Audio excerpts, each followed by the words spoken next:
नमस्कार मेरे प्रिय श्रोताओं। आज मैं आप सबको डॉक्टर DS शुक्ला द्वारा लिखित एक उपन्यास जो कि महाभारत की कथाओं पर आधारित है, खग्रास, सुनाने जा रही हूँ। क्योंकि ये उपन्यास बहुत लंबा है दोस्तों, तो उसको एक ही बार में आप सब से शेयर करना संभव नहीं होगा। तो मैंने भाग 1 से लेकर भाग 10 तक क्रमबद्ध तरीके से अपने वाचन में समेटने की कोशिश की है। तो आज मैं आप सबको भाग 1 सुनाने जा रही हूँ। और यदि आपने मेरे पहले से अपलोड किए हुए इसके कुछ भाग सुने हैं, तो यदि आप आज का भाग नहीं भी सुनेंगे तो चलेगा, क्योंकि ये पहले की ही कथाओं की पुनरावृत्ति है।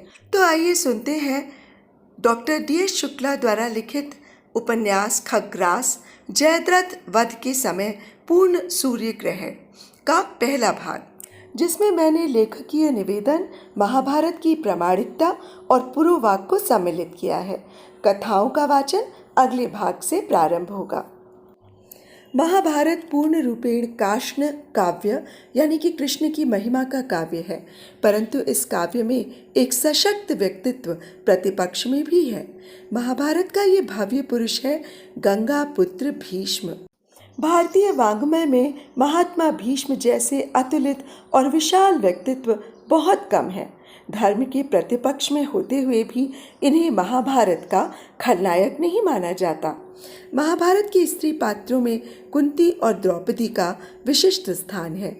कथा जननी कुंती सारे कष्ट, अपमान और अपघातों को चुपचाप सहते हुए अपने पुत्रों को संस्कार में दीक्षित कर उन्हें राज्य का योग्य अधिकारी बनाती हैं। वहीं प्रतिशोध के अग्निकुंड में झुलसी और जन्मी कृष्णवर्णा द्रौपदी प्रतिशोध की प्रतिमूर्ति थीं। अंधे धृतराष्ट्र से अपनी बहन गांधारी के बलात् विवाह से अपमानित गंधार कुमार शकुनी गांधारी के साथ हस्तिनापुर आकर कुरुवंश के भाग्य चक्र पर किसी क्रूर ग्रह की भांति बैठ गया था। सही मायने में शकुनी और द्रौपदी दोनों ने ही अपने प्रतिशोध के चलते कौरव पांडवों के मध्य ईर्ष्याग्नि को कभी बुझने ही नहीं दिया। एक प्रकार से शकुनी और द्रौपदी ही इस भयानक युद्ध के सूत्रधार थे। द्रौपदी की जिह्वा अति विशाली थी। जब जब उसकी जीभ लपलपाई, अनर्थ घटित हुआ। इस विशाली जिह्वा का प्रतिफल पांडवों के दासत्व, द्रौपदी के अपमान व वनवास के रूप में प्रकट हुआ। चक्रवर्ती साम्राज्य की सम्राज्ञी द्रौपदी को एक छोटे से राज्य की रानी की सैरंध्री दासी बनना पड़ा। यही नहीं, वनवास और दासत्व के काल में द्रौपदी कुत्सित दृष्टियों का भाजन भी बनती रही थी। प्रतिशोध एक दुधारी तलवार होती है जो दोनों तरफ काटती है। एक ओर जहां कौरवों के साथ सुपुत्र शकुनी का नाश हुआ, वहीं द्रौपदी की कोख भी पूरी तरह सूनी हो गई। महाभारत युद्ध के 10वें और 14वें दिन महाभारत के निर्णायक दिन थे। इन दिनों के अलावा बाकी 16 दिन मात्र दोनों पक्षों के योद्धाओं तथा साधारण सैनिकों के विनाश के अलावा कुछ नहीं थे। वहीं युद्ध के 18वें दिन की रात्रि जैसी पाशविक घटना कम से कम इससे पूर्व कभी घटित नहीं हुई थी। प्रस्तुत कथानक महाभारत के 9वें दिन के युद्ध से प्रारंभ होता है। युद्ध में कृष्ण का प्रतिज्ञा तोड़ शस्त्र उठाने व कृष्ण के सम्मुख भीष्म की प्रणति के साथ 9वें दिन का युद्ध समाप्त हो जाता है। इस निर्णायक दिन के युद्ध समाप्ति के बाद दोनों पक्षों के प्रमुख वीरों की मनोदशा को चित्रित करते हुए कथानक आगे बढ़ता है। हर पात्र अपने स्वार्थ और भूतकाल के खट्टे मीठे अनुभव को याद करता हुआ अतीत में चला जाता है। स्वार्थ पर आधारित पात्रों की विचार श्रृंखला समय की ऋजु रेखा का पालन नहीं करती। पात्र समय सीमा लांघकर स्मृतियों में कहाँ तक चला जाता है, कथाकार ने इससे बंधने का प्रयास नहीं किया, क्योंकि व्यक्ति की मनोवृत्ति और उसके अद्यतन भावों को समझने के लिए उसकी पृष्ठभूमि में झांकना अनिवार्य होता है। इस रचना में कृष्ण को महाभारत का एक पात्र नहीं, नियंता निदेशक अथवा डायरेक्टर माना गया है। इस कारण से जगह जगह पर कृष्ण के कार्यकलापों को भी उद्धृत किया गया है। कथानक के अंत में कृष्ण दारूक संवाद द्वारा कृष्ण के धर्म राज्य स्थापना की राह में बचे कांटों का भी जिक्र है।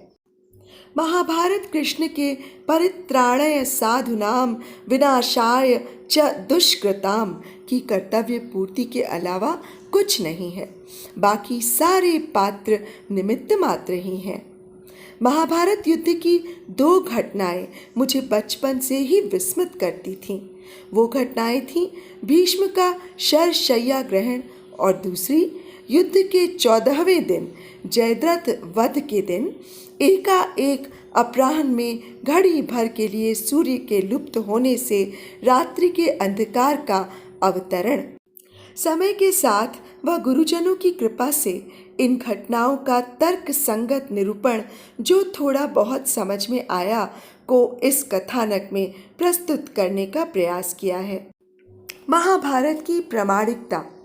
जिस देश के शास्त्र और संस्कृति जितनी सुदृढ़ होगी उसे गुलाम बनाना उतना ही कठिन होगा।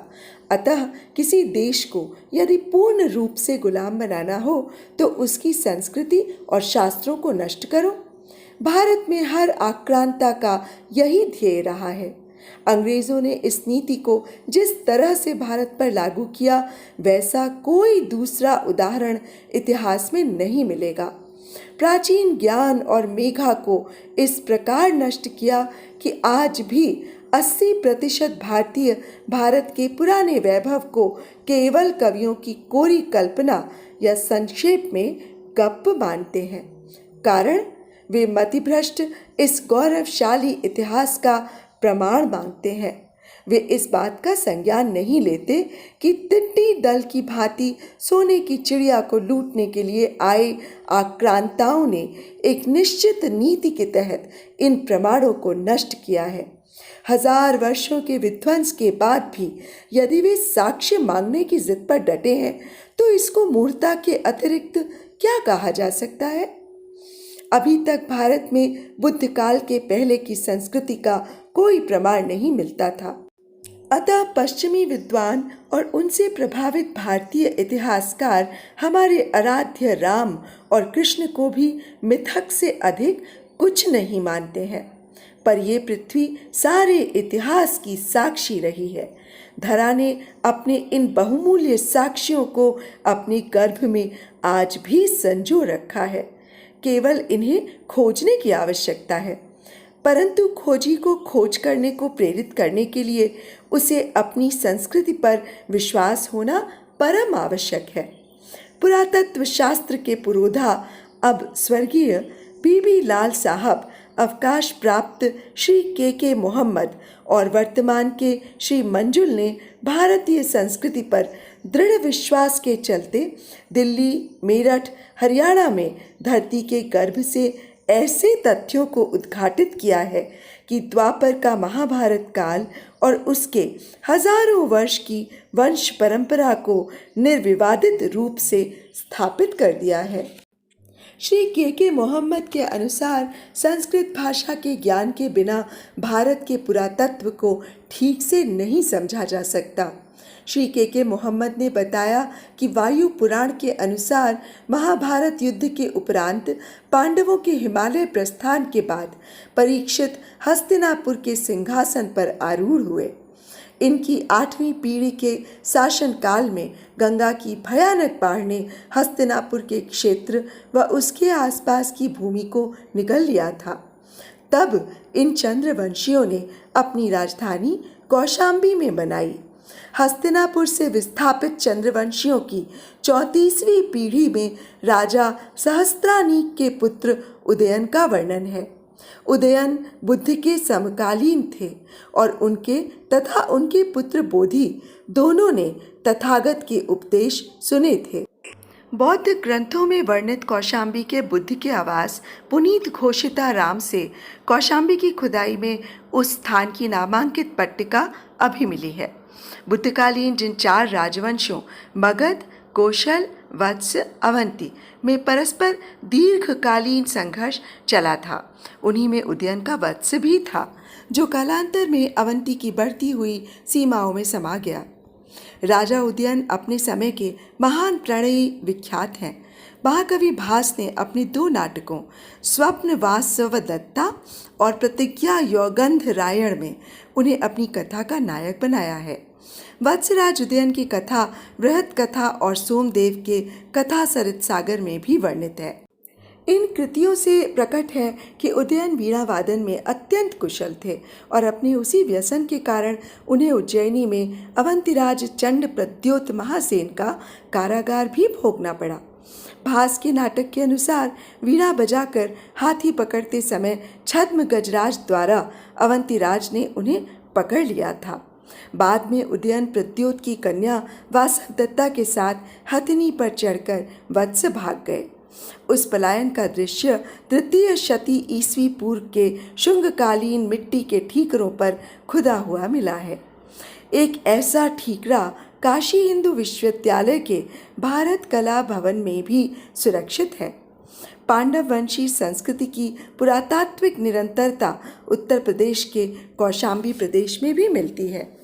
हस्तिनापुर के अवशेष 2005 में दिल्ली से 37 किलोमीटर दूर सिनौली नामक ग्राम में मिले। सिनौली भारत के उत्तर प्रदेश राज्य का एक पुरातात्विक स्थल है, जहां 125 कब्रें पाई गई थी। ये राज्य के बागपत जनपद की बड़ौत तहसील में स्थित है। ये कब्रें 2200 से 1800 ईसा पूर्व दिनांकित हैं। 2005 में खोजा गया सिनौली इस सभ्यता का सिंधु घाटी सभ्यता से किसी भी प्रकार का कोई भी रिश्ता नहीं है। ये सभ्यता सिंधु घाटी सभ्यता से मेल नहीं खाती। सारी दुनिया में पहली बार यहीं रथ और 2 मुंह वाली तांबे की तलवार मिली है, जो देखने से लगती है कि किसी बड़े योद्धाओं की है। ये तमाम अवशेष 3800 से 4000 वर्ष पुराने हैं। सिंधु घाटी सभ्यता के प्रमुख स्थल राखी गढ़ी, काली बंगा और लूथल में खुदाई के दौरान कंकाल तो मिल चुके हैं, पर रथ पहली बार मिला है। डीएनए जांच रिपोर्ट से इसमें घोड़े द्वारा खींचे जाने के अवशेषों की पुष्टि भी हुई। इस कारण इस सभ्यता का संबंध वैदिक काल से जोड़ा जा सकता है। वैदिक काल से संबंध जोड़े जाने का एक और कारण ये भी है कि ऋग्वेद में जिस प्रकार की अंतिम संस्कार की प्रक्रिया वर्णित है, ठीक उसी प्रकार के साक्ष्य खुदाई में मिलते हैं। सबसे महत्वपूर्ण बात निकल के जो आती है कि इस स्थान पर महिला योद्धाओं के कंकाल और अस्त्र भी मिले हैं। इनमें से एक महिला का पैर नीचे से कटे होना इंगित करता है कि वैदिक काल के समान इस सभ्यता में महिलाएं भी युद्धों में भाग लेती थीं। महिला वीरांगनाओं के तांबे से मढ़े कवच भी प्राप्त हुए हैं। इस प्रकार महाभारत काल के पुरातात्विक प्रमाणों के मिलने से अब महाभारत की कथाएं गल्प अथवा कवियों की कोरी कल्पना न होकर भारत के गौरवशाली इतिहास का हिस्सा है। इतिहास के इस काल खंड तक पहुंचने से उत्साहित पुरातत्ववेत्ता अब महाभारत काल से रामायण काल की कड़ी ढूंढने का प्रयास कर रहे हैं। पुरोवाक: महाभारत अभी तक का सबसे बड़ा ग्रंथ है। जब शासक निरंकुश हो जाता है तो राज्य में अनाचार बढ़ने लगता है। प्रजा ही नहीं वरन राज परिवार के सदस्य भी पीड़ित होने लगते हैं। ये पीड़ा और अनाचार व्यक्तिगत और सामूहिक आक्रोश का रूप धारण कर लेता है। अजेय प्रतीत होने वाला राजतंत्र इस आक्रोश के आगे टिक नहीं पाता और कुछ ही दिनों में नष्ट हो जाता है। धर्म की विजय और अधर्म का नाश होने के साथ ही महाभारत में कृष्णार्जुन संवाद के रूप में धर्म कर्म की व्याख्या हुई, जो श्रीमद् भगवत गीता के नाम से प्रसिद्ध है।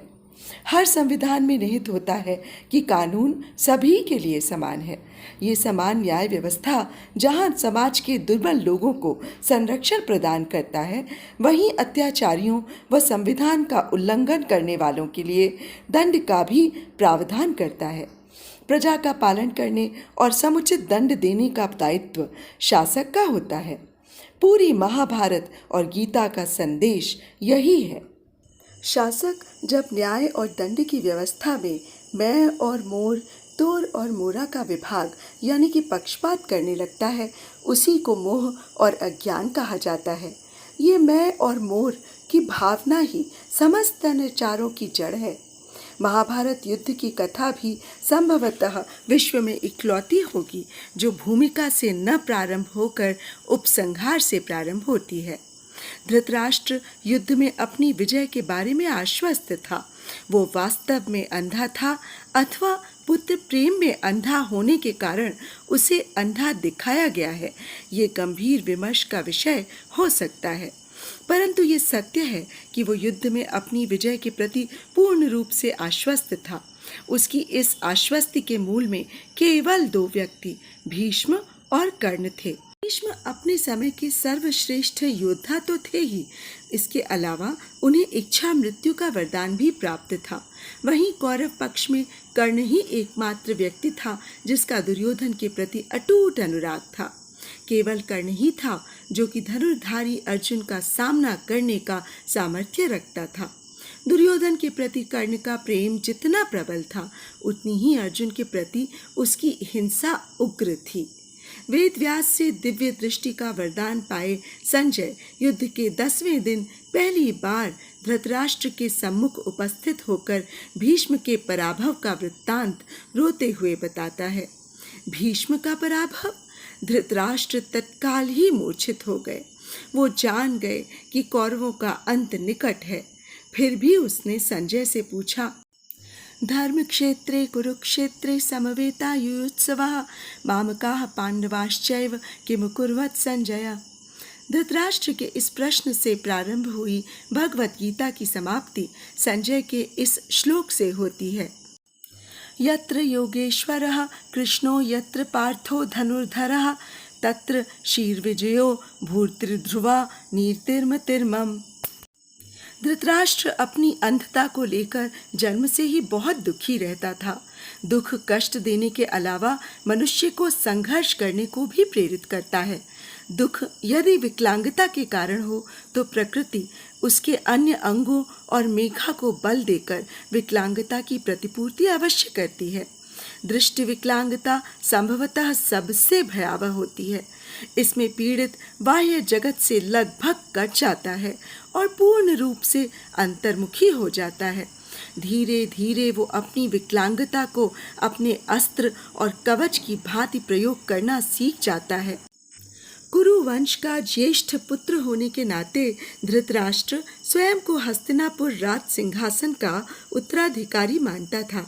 परंतु जब राज्याभिषेक का समय आया तो ज्ञात हुआ विकलांग राजकुमार सिंहासन पर आरूढ़ नहीं हो सकता। इस वंचना से जन्मी ईर्ष्या की चिंगारी से जन्मा बड़वा नल विनाशकारी महाभारत का कारण बना। तो दोस्तों, अभी आप सुन रहे थे डॉक्टर DS शुक्ला द्वारा लिखित एक उपन्यास खग्रास जयद्रथ वध के समय पूर्ण सूर्य ग्रहण का पहला भाग। अब दूसरे भाग में कल मैं आपको देवव्रत यानी कि भीष्म, दुर्योधन और युद्ध का नवा दिन सुनाऊंगी। तो तब तक के लिए दोस्तों मुझे इजाज़त दीजिए। नमस्कार। और हाँ, जाते जाते मैं ये निवेदन अवश्य करना चाहूँगी कि यदि आपको मेरा वाचन पसंद आता है तो कृपया मेरे इस चैनल आइए सुने कहानी को सब्सक्राइब अवश्य कर लें और मेरी कहानियों को लाइक और शेयर भी। और हाँ, बेल आइकन ज़रूर दबा लीजिएगा जिससे कि आपको मेरी आगे आने वाली कहानियों की नोटिफिकेशंस मिलती रहें।